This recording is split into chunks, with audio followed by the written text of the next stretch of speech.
이 말씀을 배우시는 가운데 그냥 그런 뜻이구나 그렇게만 듣고 지나쳐서는 안 되고 그 복을 우리가 다 받아야 되고 주님이 말씀하시는 그 축복 속에 우리가 함께 잠겨야 됩니다. 이 말씀이 우리의 마음에 우리의 그 인격 속에 우리의 영혼 속에 이 말씀이 스며 들어와야 되겠어요. 그것이 내 것이 돼 각자 그러한 마음을 가지고 이 말씀을 배워야 되겠다고 생각합니다. 7절에 긍휼히 여기는 자는 복이 있나니 저희가 긍휼히 여김을 받을 것이며, 이 긍휼히 여긴다는 말은 불쌍히 여긴다 혹은 자비를 베푼다 그런 뜻입니다. 하나님의 속성 중에 가장 중요한 것 하나가 하나님은 긍휼히 여기는 하나님이십니다. 하나님은 불쌍히 여기는 하나님입니다. 하나님의 속성 중에 공의가 있고 사랑이 있잖아요. 공의는 행한 대로 갚아주시는 것이 하나님의 공의입니다. 그 공의는 율법으로 나타나 있어요. 율법을 행하면 축복을 받고 그걸 범하면 저주받는 거예요. 하나님의 공의입니다. 그러나 하나님의 긍휼, 하나님의 사랑, 하나님의 사랑이 우리에게 나타날 때에는 긍휼로 나타납니다. 긍휼.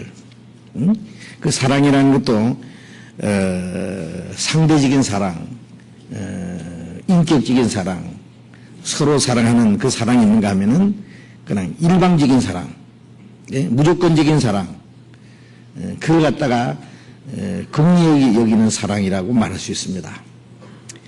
우리가 하나님을 사랑한 것이 아니라 하나님이 먼저 우리를 사랑하셨다 그랬잖아요.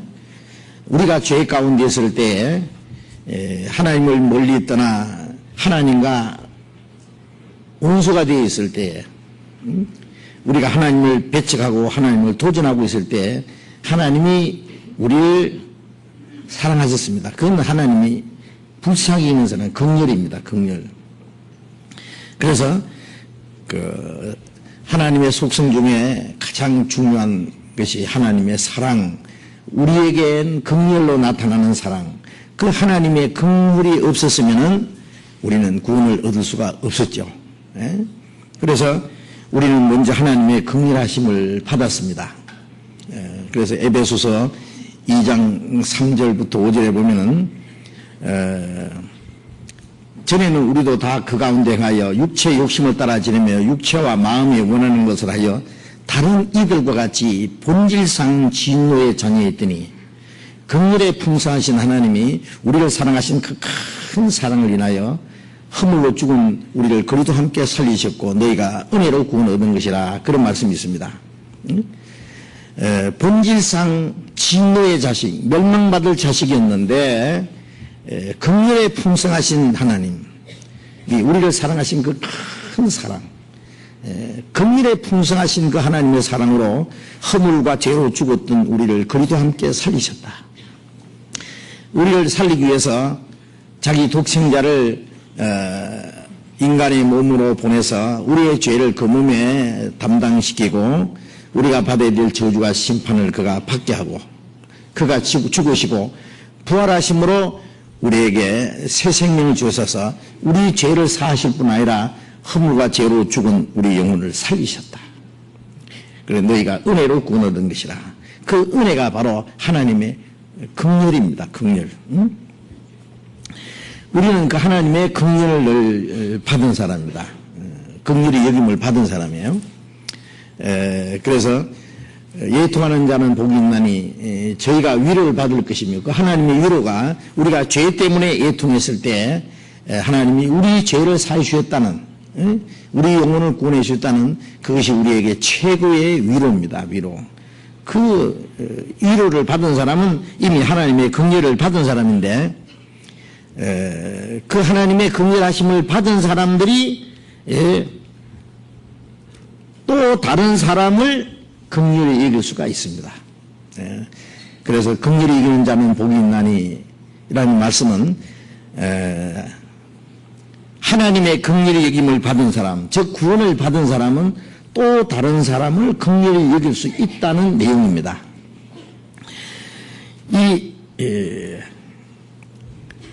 하나님의 긍휼히 여기시는 하나님의 사랑을 인하여 구원을 받은 사람, 그 하나님의 사랑으로 구원을 받은 사람, 긍휼히 여김 받은 사람입니다. 우리는 먼저 그것을 생각해야 됩니다. 긍휼에 풍성하신 하나님, 우리가 사랑하신 그 큰 사랑으로 우리가 구원을 받았다. 그 말씀을 잠깐 또 찾아봅시다. 디도서 3장, 디모데후서 다음에 디도서가 있습니다. 디도서 3장 5절 보겠습니다. 3장 5절 같이 읽읍시다. 우리를 구원하시되 우리의 행한 바 의로운 행위로 말미암지 아니하고 오직 그의 긍휼하심을 좇아 중생의 씻음과 성령의 새롭게 하심으로 하셨나니. 우리를 구원하시되 우리의 행한 바 의로운 행위로 말미암지 않고, 우리는 의로운 행위로 구원을 얻을 수 없는 사람이다. 다만 우리가 범한 죄로 하나님의 심판과 영원한 멸망을 받아야 마땅한 죄인이지만은 우리의 행위로 말미암지 않고 오직 그의 하나님의 긍휼하심을 좇아 중생의 씻음과 성령의 새롭게 하심으로 하셨다. 중생이라는 건 거듭난 겁니다. 구원받았다, 거듭났다 같은 얘기입니다. 우리를 구원하실 때 우리의 죄를 씻어주심과 주님이 십자가에 죽으시고 흘리신 피로 우리 죄를 씻어주심과 또 부활하심으로 그 성령으로 말미암아 우리를 새롭게 하셨습니다. 씻어주시고 새롭게 하심으로 하셨다. 그 모든 것은 오직 하나님의 긍휼하심입니다. 우리의 구원은 순전히 하나님이 우리를 불쌍히 여기는 그 사랑에 근거합니다. 그는 아무런 조건이 없는 겁니다. 무조건적인 하나님의 은혜로. 또 베드로전서 1장 3절을 또 찾아봅시다. 베드로전서 1장 3절 같이 읽겠습니다.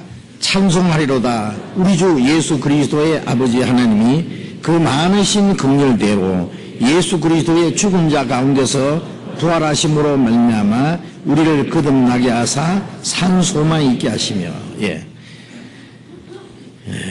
우리 주 예수 그리스도의 아버지 하나님이 그 많으신 긍휼대로, 많으신 긍휼, 그 풍성하신 긍휼하심대로 예수 그리스도의 죽은 자 가운데서 부활하심으로 말미암아 우리를 거듭나게 하셨다. 우리가 구원을 받고 거듭난 것은 그 순전히 긍휼히 계시는 하나님의 사랑입니다. 그 많으신 긍휼대로 예수님의 죽으심으로 우리의 죄를 대속하시고 부활하심으로 우리에게 새 생명을 주셔서 우리를 거듭나게 하사 산 소망이 있게 하시며 천국에 들어갈 수 있는 소망을 주셨다. 그러니까 우리는 그 긍휼하심을 인해서 우리 구원을 받았어요. 긍휼하심을 받은 사람입니다. 또 미가서를 잠깐 또 봅시다. 미가서 7장, 구약성경 미가서입니다. 미가서 7장, 구약성경 1297페이지, 구약성경 1297페이지, 미가서 7장 19절을 같이 읽겠습니다. 다시 우리를 긍휼히 여기셔서 우리의 죄악을 발로 밟으시고 우리의 모든 죄를 깊은 바다에 던지시리다.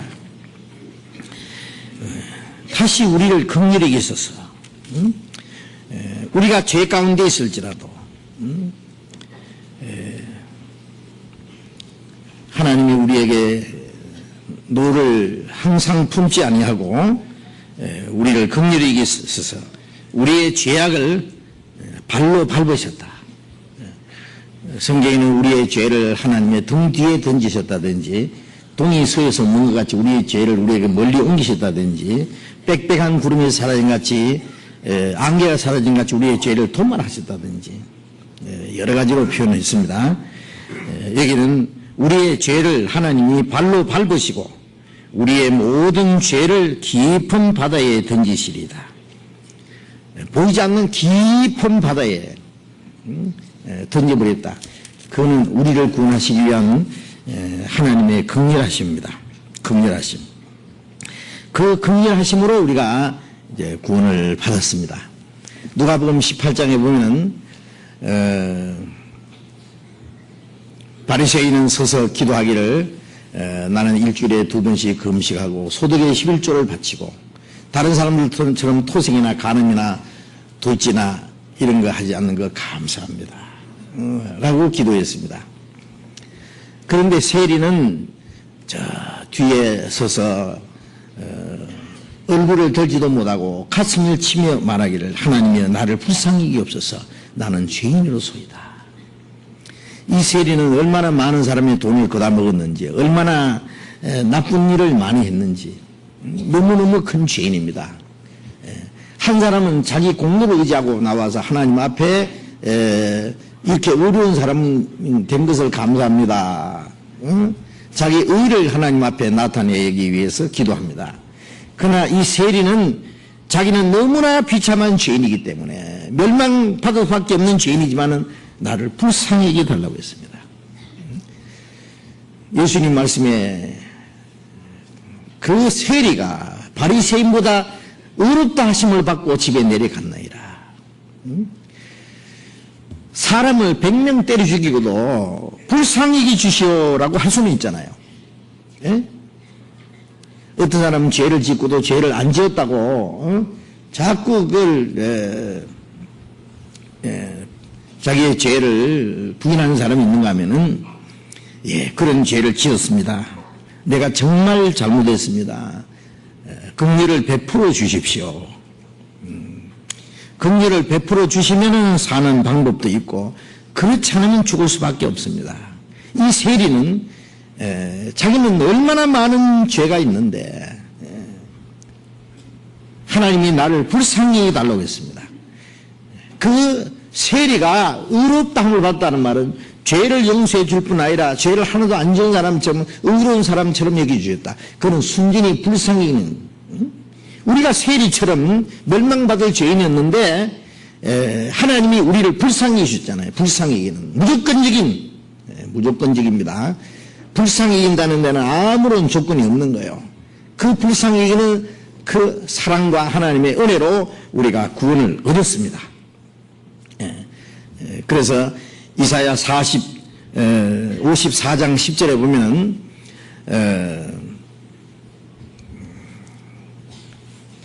큰 산은 떠나고 작은 산은 옮길지라도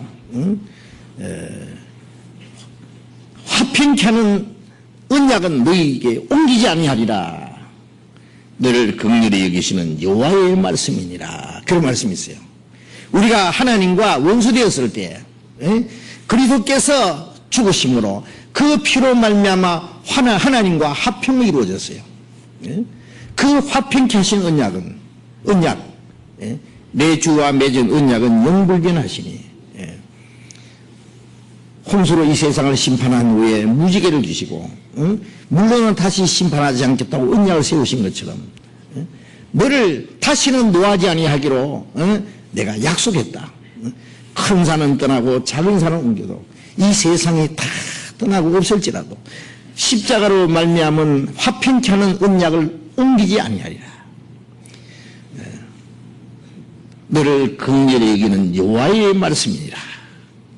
우리를 긍휼히 여기는 하나님의 말씀, 그 약속을 우리는 받은 사람이에요. 하나님의 긍휼히 여김을 받은 사람입니다.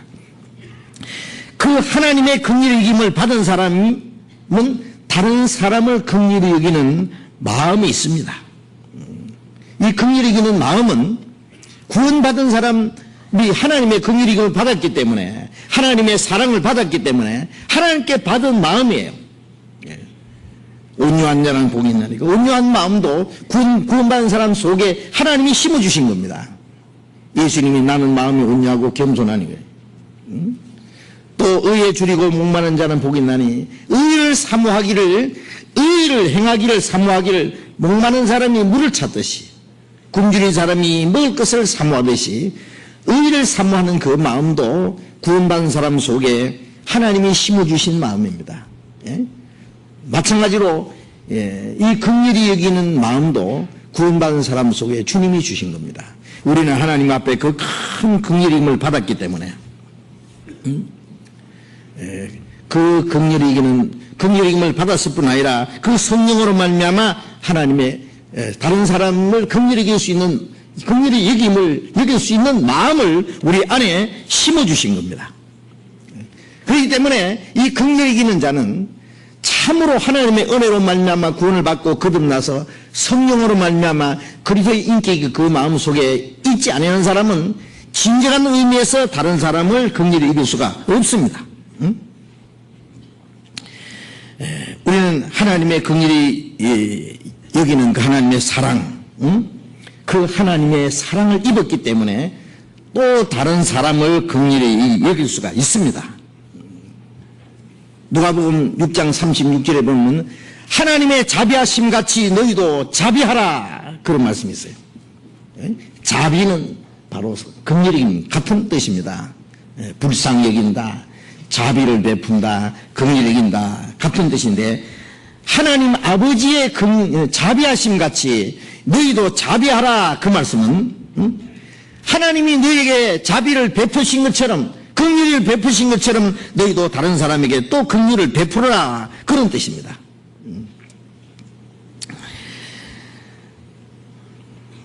우리는 그 하나님의 긍휼하심을 받았을 뿐 아니라 하나님께 받은 긍휼을 다른 사람에게 베풀어야 됩니다. 그리스도인이 해야 될 가장 중요한 일 중에 하나가 그겁니다.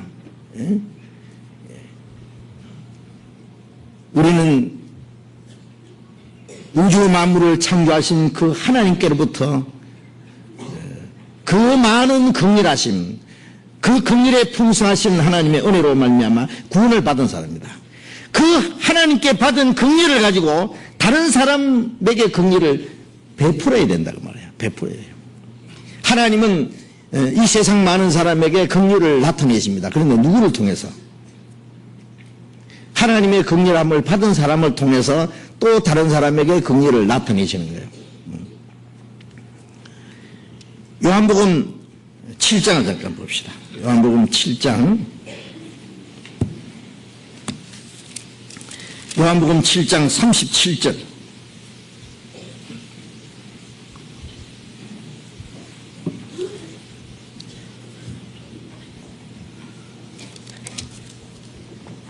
(7장 37절) 38절 같이 읽겠습니다.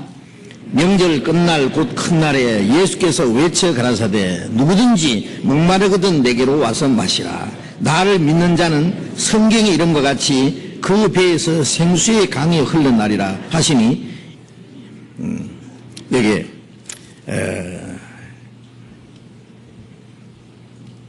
이스라엘 사람들이 지키는 절기 중에서 이 초막절이 되면은 이스라엘 사람들이 광야에서 헤매면서 때때로는 물이 없어서 목말라서 하나님께 부르짖을 때 하나님은 반석을 쳐서 물을 그들에게 주셨습니다. 하나님이 그들에게 그 물을 반석을 쳐서 물을 주신 것은 영원히 목마른 자들에게 예수 그리스도께서 반석, 예수님은 반석이잖아요. 반석이 깨짐으로 생수가 흘러나온 것처럼 예수님이 십자가 죽으심으로 우리의 영혼에 진정한 만족을 주실 걸 말씀합니다. 그것을 기념해서 이스라엘 사람들은 즉 조상들이 광야에서 그 반석을 쳐서 물을 먹여주신 것을 생각해서 이스라엘 사람들이 초막절이 되면은 모여가지고 그 명절 끝날이 되면은 항아리에다가 물을 길러서 붓는 의식을 행한답니다.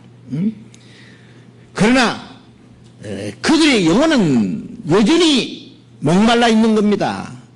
심령은 메말라 있습니다. 왜? 그들 아직 하나님의 사랑을 온전히 깨닫지 못했기 때문에. 그래서 예수님이 바로 명절 끝날 큰 날에 그들이 그런 의식은 행하지만은 그것이 무엇인지도 모르고 그들의 영혼은 역시 굶주려 있고 목말라 있는 상태에 있기 때문에 예수님 말씀에 누구든지 목마르거든 내게로 와서 마시라. 나를 믿는 자는 그 배에서 생수의 강이 흘러나리라 하시니 이는 믿는 자의 받을 성령을 가르쳐 말씀하신 것이라 고 말씀했습니다. 나를 믿는 자는 성경에 있는 것 같이 배에서 생수의 강이 흘러나리라. 그것은 구원받은 사람 마음속에 참 평안과 기쁨, 행복과 진정한 만족이 있을 걸 말씀합니다. 예수님이 사마리 여자에게도 말씀하시기를 이 물을 먹는 자는 다시 목마르거니와 내가 주는 물을 먹는 자는 영원히 목마르지 않으니 그 배에서 생수가 되어 흘러나리라. 여기 우리 안에 생수가 터져서 참된 만족이 있을 뿐 아니라 구원받은 사람 마음속에 참 기쁨과 만족이 있을 걸 말한 겁니다. 그래서 배에서 생수의 강이 흘러나리라. 다른 사람이 흘러나가야 됩니다. 이게 우리에게 주신 이 기쁨과 평안은 내 혼자만 가지고 있으라고 준 게 아니에요. 또 다른 사람을 위해서 나를 통해서 흘러나가야 된다 그 말이에요. 그게 우리는 하나님의 긍휼을 받았기 때문에 하나님의 긍휼을 다른 사람에게 흘려보내야 됩니다. 우리의 배 속에 흘러들어온 이 생수가 또 다른 사람이 흘러나가야 된다 그런 뜻입니다. 그래서 우리는 다른 사람에게 하나님께 받은 이 그리스도의 사랑, 그 긍휼하심을 또 이웃 사람에게 나눠줘야 됩니다. 그것이 긍휼을 베푸는 겁니다. 긍휼을 여기는 겁니다. 그런데 긍휼을 여긴다는 그 내용 속에는 그 긍휼은 다른 사람의 영혼을 구원하는 겁니다. 구원하는 거. 이 세상에 불쌍한 사람이 많이 있습니다. 불쌍한 사람. 먹을 것이 없어서 굶주린 사람. 병들어 죽어가지만은 돈이 없어서 병을 고치지 못하는 사람. 공부를 하고 싶지만은 허락되지 않아서 공부를 할 수 없는 사람들. 가난한 중에 아주 허덕이는 사람들. 이 땅에는 불행한 사람들, 불쌍한 사람들.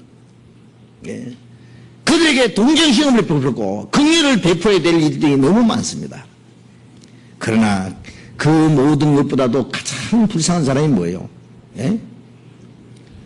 영원히 죄와 죽음의 권세에서 사탄의 권세에 사로잡혀서 영원히 지옥에 끌려가고 있는 사람들.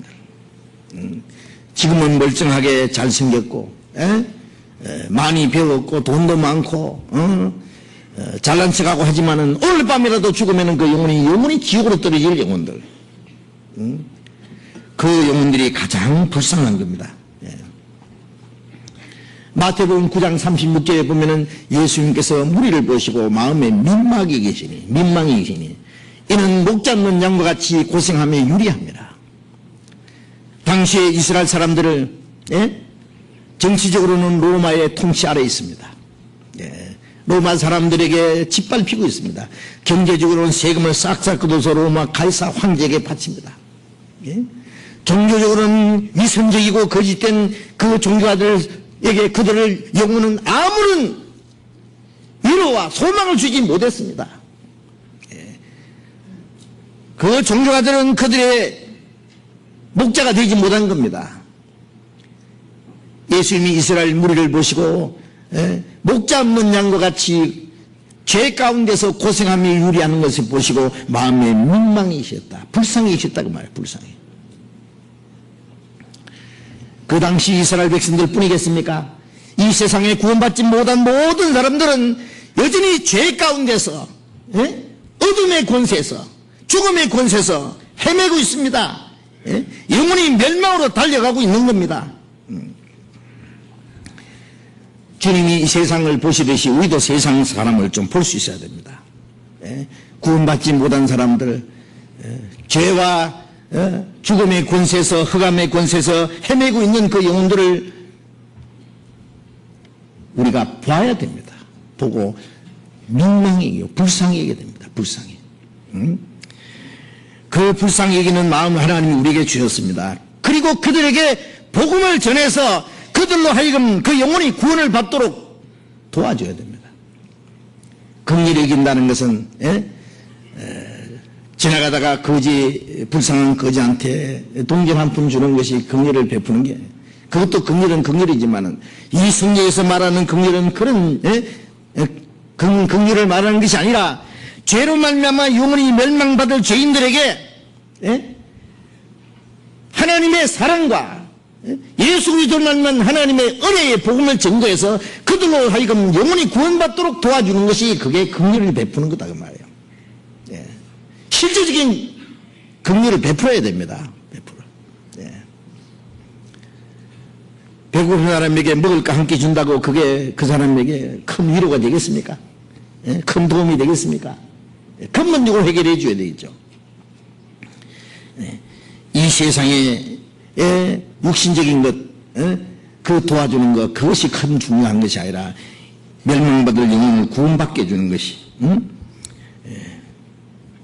구원받도록 도와주는 것이 긍휼을 베푸는 것이다 그 말이에요. 긍휼을 베푸는 것.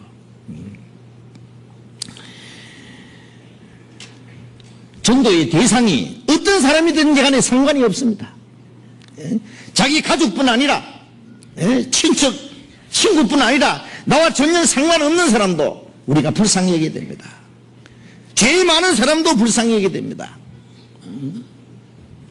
나와 원수가 된 사람도 그 영혼을 불쌍히 여겨야 됩니다.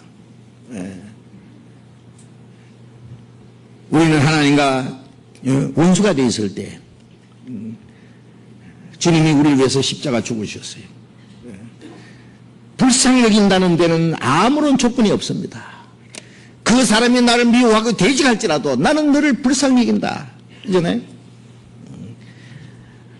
아무리 흉악한 사람이라도 나는 그 사람의 영혼을 불쌍히 여긴다는 데는 조건이 있을 수 없습니다.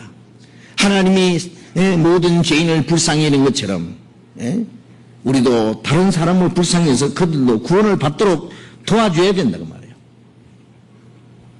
누가복음 10장에 보면은 잘 아시는 내용이죠. 어떤 사람이 예루살렘에서 여리고로 내려가다가 강도를 만나서 강도들이 옷을 벗기고 때려 거반 죽은 것을 버리고 갔더라 그랬습니다.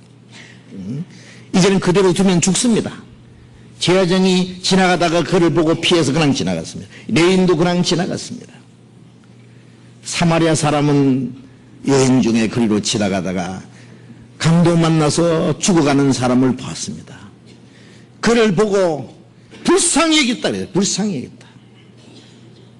가까이 가서 기름과 포도주를 상체에 붓고 싸매고 자기 짐승에 태워 주막에다 데려다 주고 자기 있는 걸 다 털어서 데나리온을 주막집 주인에게 주면서 하는 말이, 이 사람을 돌보아 달라.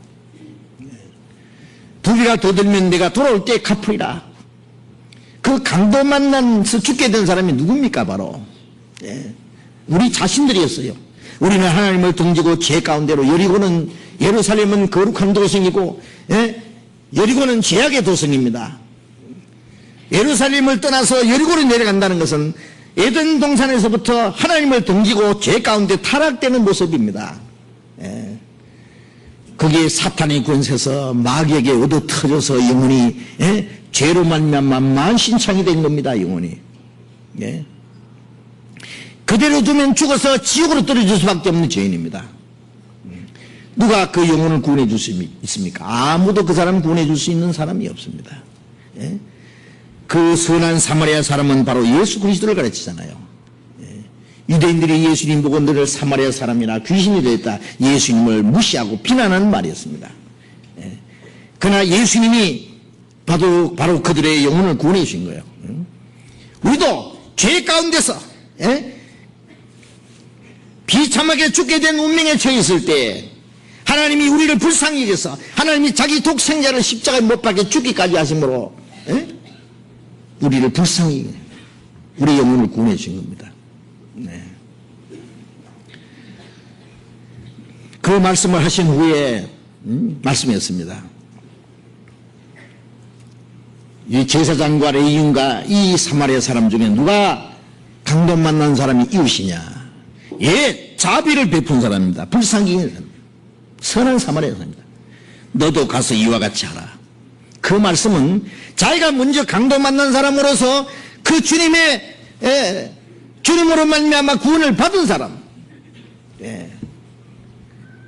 기름과 포도주는 성령과 피입니다. 주님의 피와 성령으로 말미암아 우리 영혼이 싸매고 우리 영혼이 고침받을 뿐 아니라 중학이다 데려다 주어서 치료해달라는 것처럼 구원받은 사람 교회 안에서 계속 이제 그 마음의 상처까지 치유해주고 있잖아요. 주님 오시는 날까지.